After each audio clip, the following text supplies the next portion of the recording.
नमो सिद्धाणं नमो आयर्याणं नमो वज्रायाणं नमो लोये शब्बसाहुं। काश्मीरा में मंगलाचरण करोगे?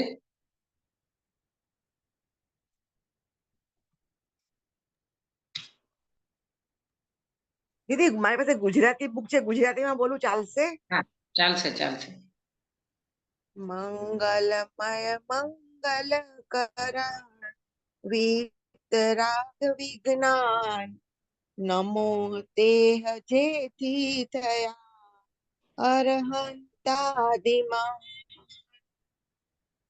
करी मंगल करू छु महा ग्रंथ करण शुभ काज जेती मळे समाज सर्व पामे निज पदराज पामे निज पदराज।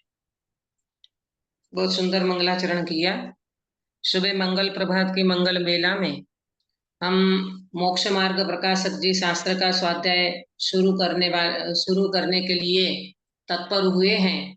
उससे पहले हम जो शास्त्र के लेखक हैं, जिनका मौलिक चिंतन है, वास्तव में मोक्ष मार्ग प्रकाशक जी ये ऐसा शास्त्र है कि व्यक्ति के जीवन में कहीं पर भी एक भी गलती को रहने नहीं देवे और अपने जीवन में बहुत सुंदर तरीके से वितराग मार्ग की श्रद्धा और प्रतीति होवे, ऐसा ये मोक्ष मार्ग प्रकाशक जी शास्त्र है। इसमें हमने पंडित साहब का जीवन देखने के लिए कल हमने शुरू किया था कि भाई जिन्होंने मोक्ष मार्ग प्रकाशक जी इतना महान ग्रंथ लिखा, भले वो समाप्त नहीं हुआ, पूर्ण नहीं हुआ, परंतु इनमें अगर वो जिंदा होते, अगर जीवंत होते, तो दादा कहते हैं भारील साहब अपने कि 5,000 पेज से भी ज्यादा पेज होते, इतना बड़ा ग्रंथ होता।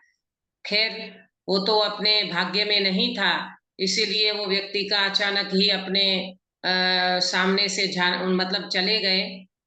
ऐसा योग नहीं बना उनका कि पूर्ण तरीके से अपने को ये मोक्ष मार्ग प्रकाशक जी का लाभ मिले, परंतु उनका इशारा क्या क्या हमको वो दे के गए हैं और किस तरह से हमको हमारे जीवन में गलतियां और कमियां निकालनी चाहिए, ये सारी बातें इन्होंने समझाई है। कल हमने कुछ बिंदु इनके देखे थे कि पंडित साहब के जीवन में कौन सी परिस्थिति में इनका जन्म हुआ और ये परिस्थिति के सामने कैसा संघर्ष करना पड़ा, इसकी चर्चा आगे बढ़ाते हुए अपन चर्चा करेंगे।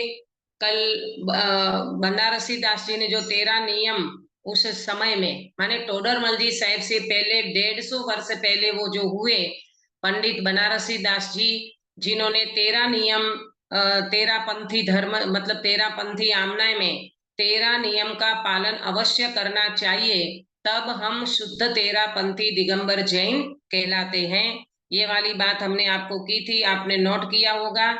और आज अपन चर्चा को आगे बढ़ाते हैं। अब इनकी कौन सी परिस्थिति में जन्म हुआ था, ये वाले पॉइंट पे, और आगे कौन कौन सी परिस्थिति में जन्म होने के बाद उन्हें कौन सा संघर्ष करना पड़ा, ये बात करेंगे। उनकी शिक्षा की बात करेंगे, उसके ज्ञान की, उनके गुरु की और उनके व्यक्तित्व की बात आज अपन करेंगे। सबसे पहले अब बिंदु आज का, कौन सी परिस्थिति में उनका जन्म हुआ था। बराबर। तो जब धर्म में शिथिलाचार चल रहा था, धर्म में शिथिलाचार चल रहा था, धर्म के नाम पर आडंबर चल रहे थे, धर्म के नाम पर आडंबर चल रहे थे, रूढ़िवाद चल रहा था, रूढ़िवाद चल रहा था।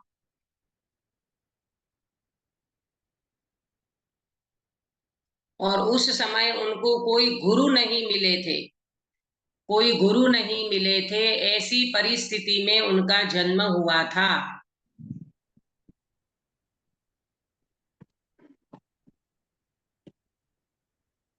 बताओ। आने बोलो। धर्म के नाम पे आडंबर, धर्म में शिथिलाचार, कोई गुरु नहीं उनके सामने, ऐसी परिस्थिति में पंडित साहब का जन्म हुआ था।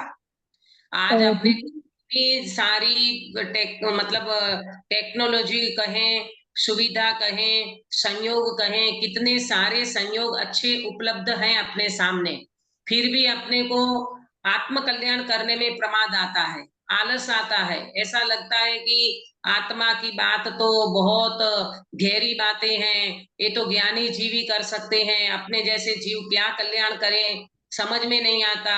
और पांच इंद्रिय के विषय भोग में जीव इतना तत्पर रहता है, कहीं पर भी उनको आना जाना, वहां कितने कष्ट सहन करना, परंतु पांच इंद्रिय के विषय भोग में वो जरा सा भी कहीं पर भी वो गुंजाइश नहीं छोड़ता। माने हर प्रकार से उनको विषय कसाई की पुष्टि करना हो तो ये जीव तत्पर रहता है, परंतु अपने स्वभाव की प्राप्ति करना हो तो ये जीव को प्रमाद और असावधानी में रहता है। देखो पंडित साहब कैसी परिस्थिति में उनका जन्म हुआ था। धर्म के नाम पर आडंबर चल रहे थे, लोग रूढ़िवाद में ही अपना जीवन व्यतीत करते थे, रूढ़िवाद को ही धर्म समझते थे, और उस समय में उनको कोई गुरु भी नहीं मिले थे। ऐसी परिस्थिति में इनका जन्म हुआ था। अब देखते हैं कि ऐसी परिस्थिति में उन्होंने क्या संघर्ष किया, है ना। कौन सी दीदी परिस्थिति में जन्मे और उन परिस्थिति में उन्होंने क्या संघर्ष किया। दीदी हाँ कई बार हम लोग ने जो लिखा था ना कि कौन सी परिस्थिति में, मैंने मुगल का साम्राज्य था, जयसिंह राजा का जयपुर में राज करते थे, जैन धर्म का शिथिल बन गया था, नरेंद्र कीर्ति नामक भट्ट बहुत शिथिल गया था, तो ये सब उसी में आएंगे ना, कौन हाँ सी हाँ परिस्थिति में।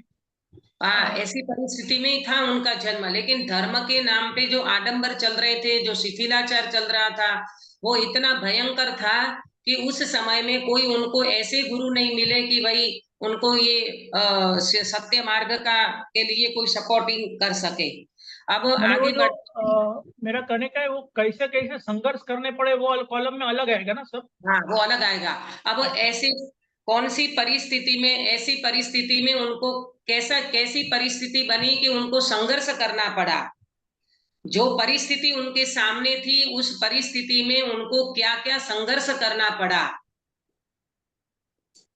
तो सबसे पहला बिंदु, शिथिलाचार के लिए उनको बहुत संघर्ष करना पड़ा। शिथिलाचार जो समाज में फैला हुआ था उसके लिए उनको बहुत संघर्ष करना पड़ा।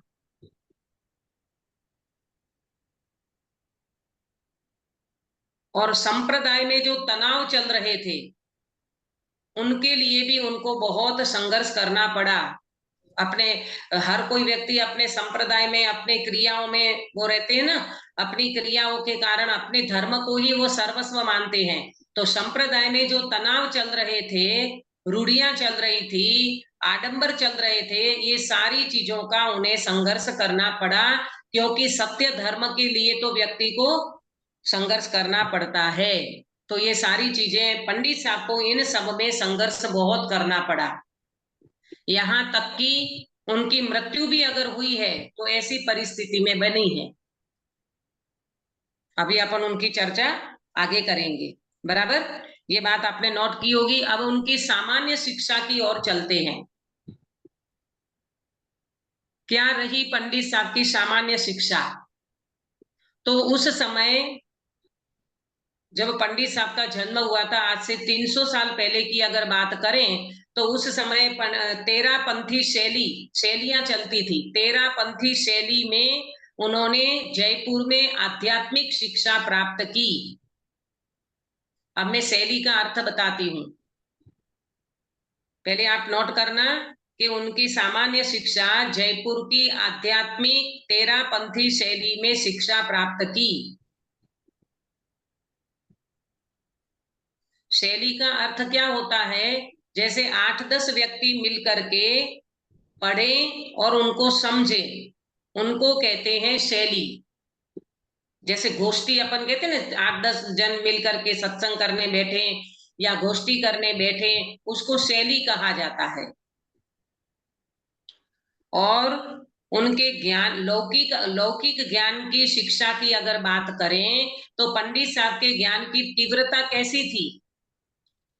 बचपन में जब पहले दिन स्कूल में गए तो टीचर ने उनको क लिखाया, हिंदी का क लिखाया, तो वो क लिखते हुए पूरी 12 अक्षरी लिख दी, बिना सिखाए, बिना किसी कहे पूरी 12 अक्षरी पंडित साहब ने लिख दी। बताओ, आप बताना 4-5 साल का बच्चा वो कैसी उनकी बुद्धि होगी, कैसी उनकी जोरदार उनकी प्रज्ञा होगी कि जो पूरी 12 अक्षरी उनने लिख दी और सब आश्चर्यचकित रह गए। ये पंडित साहब की सामान्य शिक्षा थी। अगला बिंदु, कितनी भाषा का ज्ञान था। ये पंडित साहब को कितनी भाषा का ज्ञान था। हिंदी, संस्कृत, प्राकृत और कन्नड़, ये 4 भाषा पे तो वो मास्टर थे। कौन कौन सी? संस्कृत, प्राकृत, हिंदी और कन्नड़, इन सब में पंडित साहब मास्टर थे। और कन्नड़ भाषा तो स्वयं सीख करके, माने कन्नड़ भाषा का ज्ञान करके कन्नड़ में बहुत अच्छे से प्रवचन करते थे। श्रुत का समुद्र उछलता था, ऐसा था पंडित साहब का ज्ञान। जયારે श्रुत का दरिया उछल रहा है, इतनी कुशाग्र बुद्धि के धनी थे पंडित साहब। गजब के व्यक्तित्व था उनका, ऐसा कि वो कन्नड़ भाषा में प्रवचन करें तो लोग आश्चर्यचकित रह जाते थे। संस्कृत, प्राकृत, हिंदी और कन्नड़, ये 4 भाषा पे बहुत अच्छा प्रभुत्व था। ये इनके ये भाषाओं का ज्ञान था। अब उनको गुरु कौन थे उस समय? तो कहा जाता है कि भाई उस समय ऐसे तो गुरु कोई नहीं थे, परंतु उस समय जो पंडित जी प्रवचन करते थे वो बंसीधर जी पंडित साहब के प्रवचन में वो बैठते थे और पंडित बंसीधर जी से वो शास्त्र स्वाध्याय सुनते थे। अब एक बार की घटना हम आपको बताते हैं कि जब वो पंडित बंसीधर जी प्रवचन कर रहे थे, उनकी सभा में कोई एक वैदिक धर्म की मान्यता वाला व्यक्ति आया। कौन सी धर्म की मान्यता वाला? काश्मीरा में वैदिक धर्म, वैदिक धर्म है ना, वेद को मानते ना, वैदिक धर्म की मान्यता वाला कोई व्यक्ति आया तो वो प्रवचन सुनते सुनते बीच में बोल पड़ा कि ये पंडित जी कौन है। तो किसी ने कहा कि ये पंडित जी का नाम है बंसीधर जी पंडित। अब सुनना ध्यान से बात को कि ये बंसीधर जी पंडित हैं। तो वो वैदिक धर्म की मान्यता वाला कहता है बंसी कहाँ है उनके पास? वो तो बंसी को मानते ना, ऐसे कृष्ण को मानने वाले ऐसे बंसी रखते हैं, तो वो कहते हैं कि बंसी कहाँ है। तो इतने में पंडित तोडरमल जी साहब वहां पर मौजूद थे। वो एकदम से हाथ खड़ा किया और हाथ खड़ा कर करके बोल पड़े कि अरे ये पंडित बंसीधर जी, ये वास्तव में एक बंसी नहीं 17 बंसी है उनके पास। कितनी? 17 प्रकार के बंसी का अर्थ किया। बंसीधर का अर्थ पंडित तोडरमल जी ने 17 प्रकार से उनके बंसीधर का अर्थ किया। भाई तुम तो अगर बंसी को मात्र बाहर की बंसी को मानते हैं, हमारे जैन दर्शन में ये बंसीधर का 17 प्रकार से उन्हें अर्थ किया। मैं 2 अर्थ आपको बताऊंगी, बाकी अर्थों की चर्चा अपन करेंगे, बहुत लंबा हो जाएगा। डॉक्टर साहब के व्यक्तित्व कर्तृत्व में अगर वो हो तो वहां से देख लेना, है ना। तो एक बंसी का अर्थ ये देखो, मैं किसकी बता रही हूँ बात, टोडरमल जी साहब की कैसी कुशाग्र बुद्धि के धनी थे, क्या उनका क्षेपसम जोरदार था और क्या वो व्यक्तित्व था उनका कि वहीं पर पे 2 बंसीधर का अर्थ किया।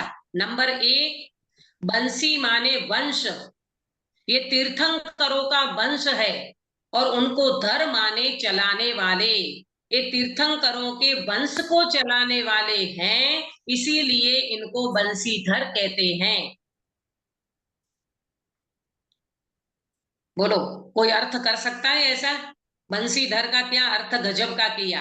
दूसरा अर्थ बताया कि ये जो बंसीधर, वो बंसी होती है ना, बांसुरी होती है ना, उसमें 7 छेद होते हैं, है ना, 7 छेद होते हैं बंसी में। तो वो ये कह रहे थे कि वो 7 छेद में मुख्य गौण करते हैं तब वो बंसी बजती है। ये 7 को तुम उंगली से दबा दो या ऐसा करो बंद कर दो तो वो बांसुरी की आवाज अच्छे से नहीं होगी, सुरीली आवाज नहीं बन पाएगी, परंतु उसमें कुछ मुख्य गौण करके वो उसको बजाते हैं, तब वो बंसी में से सुरीली आवाज आती है। यहाँ पर उन्होंने ये समझाया कि ये जो बंसी है ना, हमारे जैन दर्शन में सप्तभंग है, 7 नए जिसको बोलते हैं ना, 7 नए, तो वो 7 नए के माध्यम से हमारे बंसीधर जी पंडित साहब 7 बंसरी એટલે 7 सप्त नय के 7 नय के माध्यम से ये बंसरी बजा करके, यानी 7 नयों के माध्यम से मुख्य गुण की व्यवस्था को समझाते हुए ऐसी बांसुरी बजा रहे हैं कि लोगों को वास्तविक धर्म समझ में आता है। आया समझ में? हाँ क्या दीदी, समझ हाँ, लिया क्योंकि निर्मल इतना साहब? सारा, मतलब इतना उनको ज्ञान, मतलब पूर्व जन्म का कुछ लेके आए होंगे तभी बता सकते हैं ना, इतना सारा वो। हाँ, पूर्व जन्म का तो लेके आए होंगे, परंतु वर्तमान में भी उस व्यक्ति का व्यक्तित्व कैसा था, उनका कैसा क्षेम था, वो व्यक्ति वास्तव में कैसा पात्र जीव होगा, कितनी निर्मल बुद्धि के धनी होंगे कि उस जीव ने अपने जीवन में बहुत बचपन से ऐसे बुद्धि के धारी थे। तो दो दो अर्थ हमने आपको बताया, वो बंसीधर जी के लिए उन्होंने 17 प्रकार के अर्थ किए हैं। विचार करना कि कैसी कुशाग्र बुद्धि होगी उनकी, कैसे कुशाग्र बुद्धि के धनी होंगे कि सभा में तुरंत बोल पड़े कि आप तो वैदिक धर्म में, वो तो बाहर की बांसुरी की बात करते हैं, हमारे जैन दर्शन में 17 प्रकार के ये बंसी का हम अर्थ कर सकते हैं। अब अगला बिंदु अपन देखेंगे कि पंडित साहब का व्यक्तित्व कैसा था। ये गजब की चर्चा है, व्यक्तित्व कैसा था।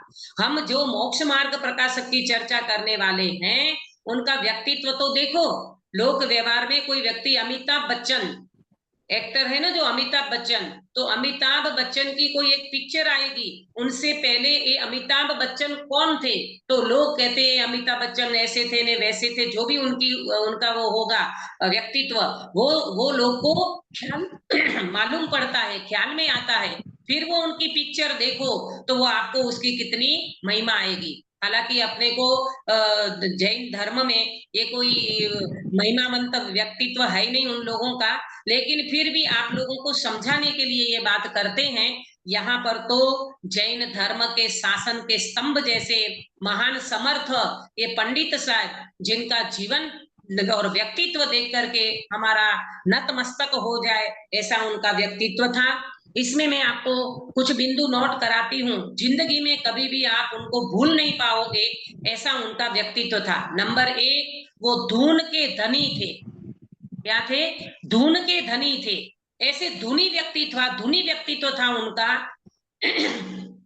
इसमें मैं बताऊंगी आपको, एक बार सम्यक ज्ञान चंद्रिका की टीका लिख रहे थे। आपको पता है सम्यक ज्ञान चंद्रिका की टीका किस ग्रंथ पे लिखी है? गोमट सार। गोमट सार जीवकांड, गोमट सार कर्मकांड, इनके ऊपर इन्होंने सम्यक ज्ञान चंद्रिका नाम की टीका लिखी है, और वो टीका 6 महीना चली। कितना समय चली गिरीश भाई? 6 महीना। 6 6 महीना। महीना चली। अब देखना कैसी धुन लगी थी पंडित साहब को टीका लिखने की। 51,000 श्लोक प्रमाण वो टीका थी। 51,000 श्लोक प्रमाण टीका, सम्यक ज्ञान चंद्रिका की टीका। पंडित साहब को कैसी धुन लगी हुई थी। उनकी माता भोजन बनाती थी, तो 6 महीना उनकी माता ने भोजन में नमक नहीं डाला। सुनीता जी, क्या नहीं डाला था? नमक। नमक। अब भावना बेन आप बताइए, बिना नमक का भोजन कैसा लगता है? तुरंत पता चल जाता है, टेस्टलेस लगता है। हाँ, टेस्टलेस लगता है ना। अरे नमक के बिना कोई भी भोजन होता है क्या?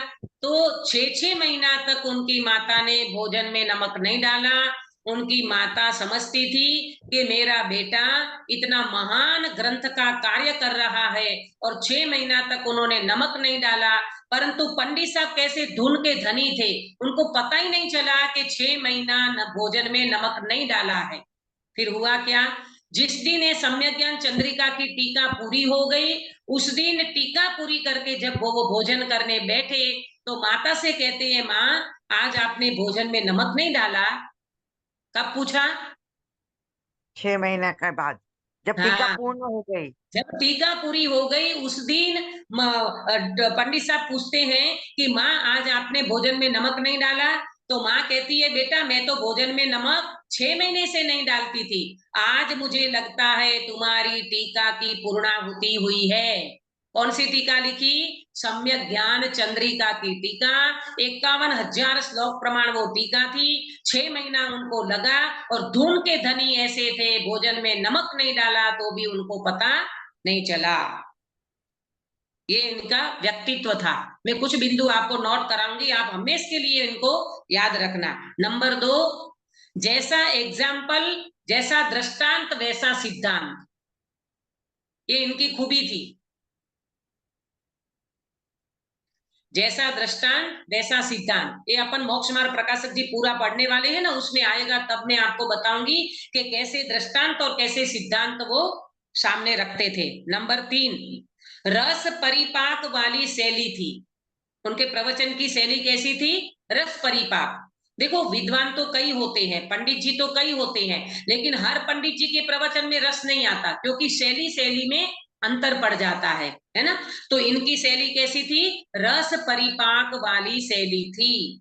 जैसे आप लोग सीरियल देखते हो ना, सीरियल, अक्षा बेटा सीरियल देखते हो टीवी में, हाँ दीदी। है ना? तो वो जो सीरियल देखते हो, आजकल अनुपमा की सीरियल चल रही है शायद, ऐसा मैंने सुना था किसी के मुख से, है? तो हो सकता है अनुपमा हो, जो नाम हो मुझे नहीं पता ज्यादा, क्योंकि टीवी तो हमने जिंदगी में नहीं देखा, कभी नहीं देखा टीवी हमने। तो कहने का मतलब कि वो जो टीवी में कोई सीरियल आती है, वो सीरियल में ऐसे पॉइंट पे वो सीरियल छोड़ते हैं कि कल क्या आएगा, तो आपको क्या बना रहता है अंदर में? रस जिज्ञासा बड़ा रहती है। जिज्ञासा बनी रहती है कि कल क्या आएगा, कल अनुपमा का क्या होगा, कल उसका क्या होगा। ऐसी जो अंदर में एक जिज्ञासा बनी रहती है, पंडित साहब की इसी प्रकार की शैली थी। वो विषय को प्रस्तुत करते थे तो सब सभा को ऐसा लगता था कि कल पंडित साहब इसके बारे में क्या बात करने वाले हैं। ऐसी जिज्ञासा और रस परिपाक वाली इनकी शैली थी पंडित साहब की। अगला, प्रश्नोत्तर वाली शैली थी। कैसी शैली थी पंडित साहब की? प्रश्नोत्तर वाली। खुद प्रश्न उठाते थे और खुद ही उनका प्रत्युत्तर देते थे।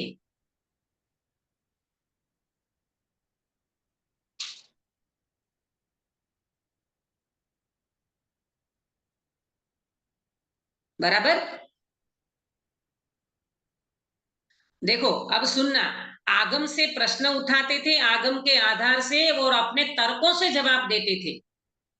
आगम के आधार से प्रश्न उठाते थे और अपने जवाब उनके अपने तर्कों से देते थे, हालांकि वो तर्क बिल्कुल आगम से सहमत होते थे। अगला बिंदु, पंडित साहब की परंतु वाली शैली थी। बहुत जबरदस्त है उनका परंतु। परंतु वाली शैली, परंतु कहाँ लगाना, ये पंडित साहब से सीखना होगा। परंतु कहाँ लगाना, अपन लोक व्यवहार में बात करते ना, ये मेहमान आज आने वाले थे परंतु एक्सीडेंट हो गया ट्रेन में, गाड़ी पलट गई, मालगाड़ी पलट गई, ट्रेन लेट हो गई, तो आने तो वाले थे परंतु इस कारण से लेट हो रहे हैं या नहीं आ पाएंगे, जो भी बात करते हैं तो अपन परंतु लगाते हैं ना लोक व्यवहार में। पंडित साहब का परंतु देखना कहाँ लगता था, जहां व्यवहार की बात आवे वहां परंतु लगाते थे, जहां व्यवहार की बात आवे वहां परंतु लगाते थे, जिसके कारण निश्चय हाथ आता था।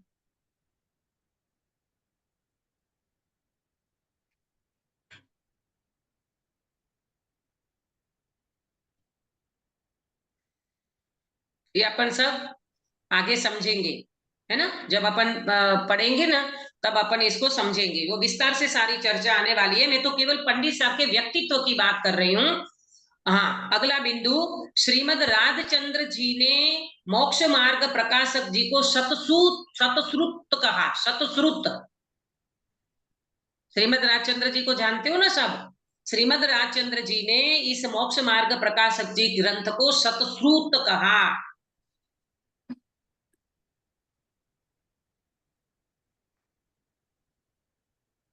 और अपने गुरुदेव श्री के हाथ में जब ये मोक्ष मार्ग प्रकाशक जी शास्त्र आया तो कौन सा अधिकार उन्होंने अपने हाथों से लिखा? शब्द सूत के सप्तसूत शब्द नहीं, सतश्रुत। सप्तसूत हाँ, सतश्रुत। बोलो, किसी को पता है गुरुदेव श्री के हाथ में जब मोक्ष मार्ग प्रकाशक जी आया तो कौन सा अधिकार गुरुदेव श्री अपने हाथों से पेंसिल से लिखा था? नौवा। कौन सा? बोलिए भाई। नौवा। सातवां अधिकार, जिनमें निश्चयाभासी, बराबर है, निश्चयाभासी, व्यवहाराभासी, उभयाभासी की बहुत सारी चर्चा है। जैन धर्म को मानता है, जिनेंद्र भगवान की आज्ञा पर सारी चर्चा अपन करने वाले हैं, इसलिए मैं ज्यादा समय नहीं लेती।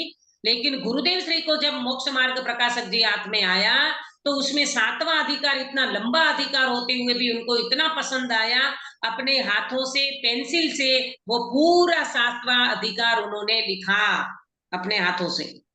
अगला बिंदु, वो पंडितों के भी पंडित थे। कौन? पंडित टोडरमल जी। हाँ, पंडित तो ऐसा ना हो कि अभी अपन जिसकी कहानी कर रहे हैं तो वो व्यक्ति ही गायब हो जाए। ऐसा नहीं करना। पंडित साहब पंडितों के भी पंडित थे। देखो, पंडित लोग क्या करते हैं, जैसे विद्वान आते हैं ना अपने समाज में या अपने सेंटर पे, तो पंडित लोगों की, विद्वान लोग अपने समाज में से कुछ गलतियां होती है तो उसको दूर करते हैं, माने अपनी गलती को निकालते हैं। परंतु पंडित साहब तो पंडितों की भी गलती निकालने वाले थे, इसीलिए वो पंडितों के पंडित थे। प्रेमलता जी क्या बोला? वे पंडितों के पंडित थे। हाँ, क्योंकि पंडित वर्ग तो समाज में व्यक्ति की भूल निकाल सकते हैं, धर्म के कार्य में या कोई भी बहु ऐसे, तो तत्व ज्ञान में कोई भूल हो जाए तो पंडित वर्ग समाज के व्यक्ति की भूल निकालते हैं। लेकिन टोडरमल जी साहब तो पंडितों की भी गलती निकालने वाले ऐसे महान समर्थ पंडित थे, इसको इसीलिए कहा ये तो पंडितों के भी पंडित थे। अगला बिंदु, समर्पण। पंडित साहब का समर्पण गजब का था। जैन धर्म के लिए अपने प्राणों का बलिदान दे दिया। अपन करेंगे उसकी चर्चा आगे।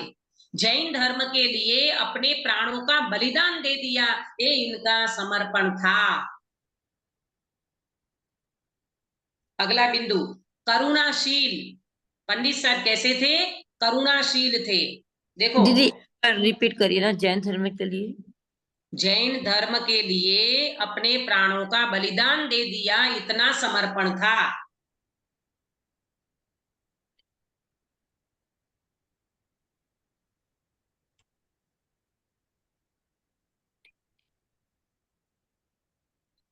अगला बिंदु, करुणाशील थे पंडित साहब, है ना।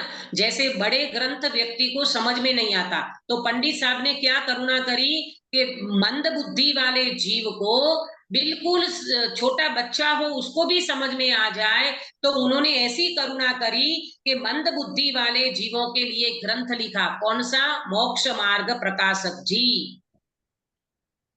ये इनकी करुणा थी। और अंतिम बिंदु, आचार्य कल्प की उपाधि थी उनको। आचार्य कल्प, आचार्य कल्प की उपाधि थी। आचार्य कल्प तो किसको बोलते हैं? आचार्य किसको बोलते हैं?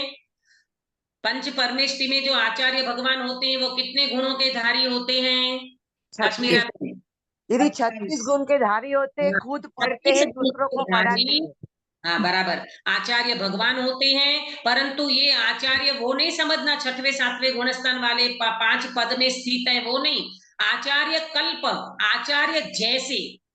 आचार्य कल्प माने आचार्य जैसी उनकी बुद्धि, आचार्यों जैसी गंभीरता, आचार्यों जैसा व्यक्तित्व उनका था, इसीलिए उनको आचार्य कल्प भी कहते थे, आचार्य कल्प कहते थे।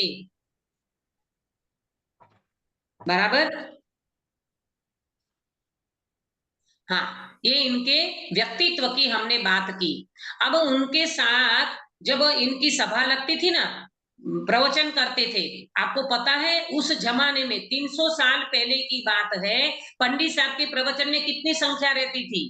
1200 की संख्या रोज की दैनिक सभा। कितनी? 1200।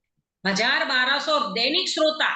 बोलो, अब अपने लोकल में जो विद्वान रहते हैं तो सभा आप देखना 50 लोग, कभी कभी तो 15-20 लोग ही रहते हैं, है ना। लेकिन पंडित साहब की रोज की सभा थी। वो जो टोडरमल जी पंडित साहब का जो मंदिर है ना अपने जयपुर में, जहां अपने डॉक्टर संजीव जी गोदा जो प्रवचन करते थे, उसी मंदिर की बात है। और वहां पंडित टोडरमल जी साहब की उस जमाने में 1200 की रोज की दैनिक सभा उनकी लगती थी और वो शास्त्र स्वाध्याय करते थे।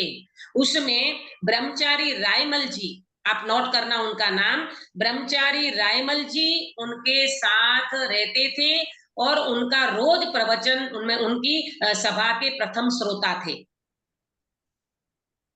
ब्रह्मचारी रायमल जी।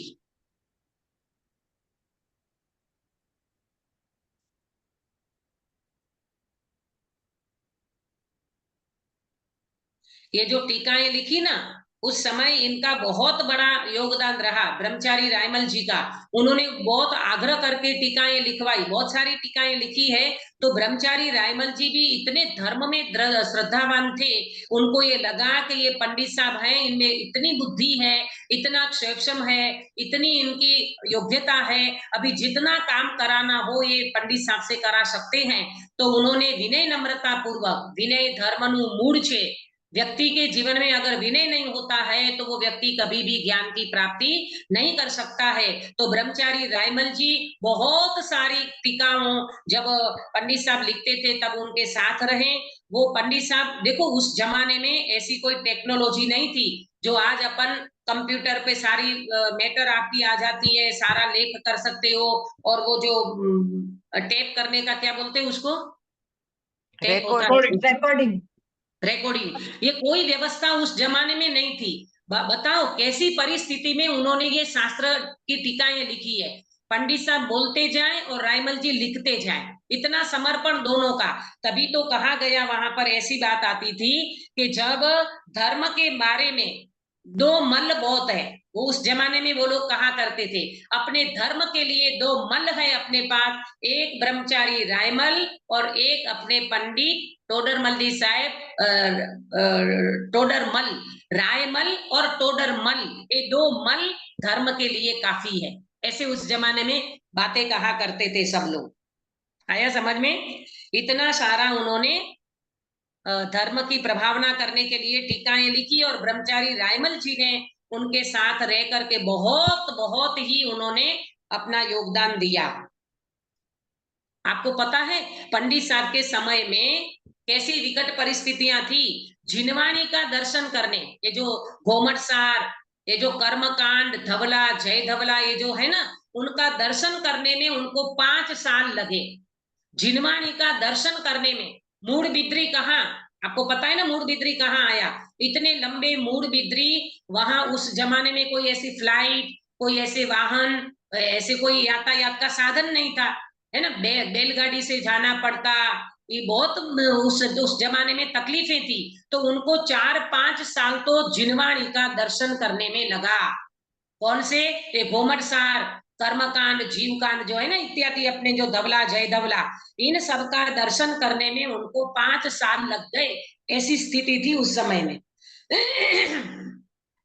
देखो भाई, एक बात को सुनना, सारे संयोग और सुविधा हो और प्रभाव ना करना तब बहुत इजी बात है, परंतु सुविधाओं के अभाव में प्रचार प्रसार करना धर्म का, ये बहुत बड़ी बात है। क्या बोला? सुविधाओं में धर्म का प्रचार करना आसान है, लेकिन असुविधाओं में प्रसार करना बहुत ही मुश्किल है। सुविधाओं के अभाव में, सुविधाओं के अभाव में धर्म का प्रचार करना ये बहुत बड़ी बात है। आज अपने को कोई कहे कि गुजराती का इंग्लिश में ट्रांसलेट कर दो तो तुरंत आप उसको कन्वर्ट कर सकते हो, बहुत सारी टेक्नोलॉजी हो गई ना। पंडित साहब के समय में इतना कोई साधन नहीं था, कोई सुविधा नहीं थी, परंतु धर्म का प्रचार प्रसार करने में वो हमेशा तत्पर रहते थे। और जब तक वो जिंदे रहे, आयु तो उनकी अल्प ही रही, फिर भी उन्होंने कितना सारे ग्रंथ की टीकाएं की है, उसकी चर्चा अपन कल करने वाले हैं।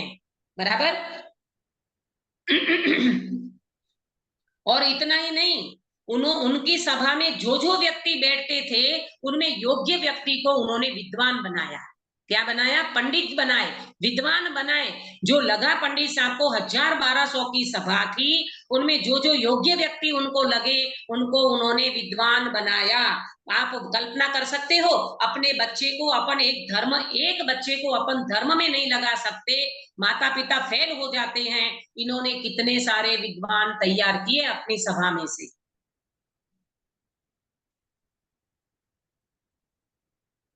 और मालूम वो प्रवचन कैसे करते थे? वो प्रवचन पढ़ करके नहीं करते थे, शास्त्र को पढ़ करके प्रवचन नहीं करते थे, आत्मा को पढ़ करके प्रवचन करते थे। आप समझते हो? एक व्यक्ति कलेक्शन करता है और एक व्यक्ति कनेक्शन। कलेक्शन और कनेक्शन में क्या अंतर है?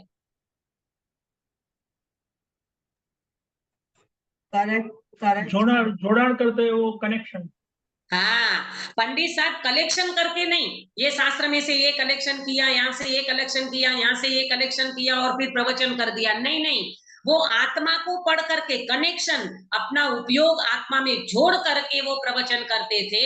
इसीलिए पंडित साहब की प्रवचन में रोज की 1000-1200 की सभा मिलती थी। जैसे अपने गुरुदेव श्री भगवान आत्मा, यहाँ से उनके प्रवचन की शुरुआत होती थी। और अपने गुरुदेव श्री भी कभी भी पढ़ करके नहीं, शास्त्र भले पढ़ते थे, परंतु जब प्रवचन करते थे तब वो अंदर से उनका कनेक्शन जोड़ता हुआ उनका प्रवचन होता था।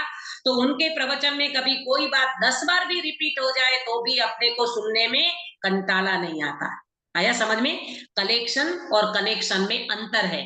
कलेक्शन माने जोड़ना, मतलब कलेक्शन माने कलेक्ट करना, यहाँ से वहां से, शास्त्रों में से ऐसा। और कनेक्शन माने अपने उपयोग को जोड़ना। तो पंडित साहब अपने उपयोग को आत्मा में जोड़ते हुए, अपने स्वभाव का दर्शन करते हुए, स्वभाव का श्रद्धान करते हुए वो प्रवचन करते थे। पंडित साहब के 2 पुत्र थे, नोट करना। पंडित साहब के 2 पुत्र थे, एक घुमानी राम और एक हरिश्चंद्र। क्या नाम था अंकित भैया? 2 नाम बोलिए बेटा। गुमानी राम और हरिश्चंद्र। गुमानी राम और हरिश्चंद्र। उनकी पत्नी का नाम कहीं मिलता नहीं है, पर पुत्र के नाम मिलते हैं, गुमानी राम और हरिश्चंद्र। इसमें गुमानी राम जो उनके पुत्र थे वो भी तत्वज्ञानी थे, वो भी विद्वान थे।